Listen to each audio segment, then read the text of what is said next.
ប្រព័ន្ធទឹកចាស់ៗឬការដំឡើងដោយមិនបានត្រឹមត្រូវតែងតែបង្កបញ្ហាច្រើនក្នុងចម្ការដូចជាខ្ជះខ្ជាយទឹកកម្លាំងពលកម្មពេលវេលានិងធ្វើឲ្យដំណាំលូតលាស់មិនល្អ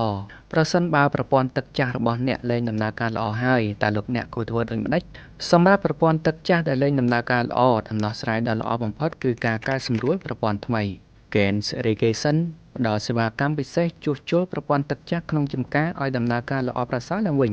ហើយនេះគឺជាជំហានដែល Gaines Irrigation នឹងជួយលោកអ្នក 1. វាយតម្លៃក្រុមអ្នកជំនាញរបស់យើងនឹងចុះពិនិត្យចម្ការរបស់អ្នកដោយផ្ទាល់ដើម្បីវាយតម្លៃតម្រូវការជាក់ស្ដែងព្រមទាំងពិនិត្យមើលសម្ភារៈណាដែលអាចប្រើប្រាស់បានបន្ត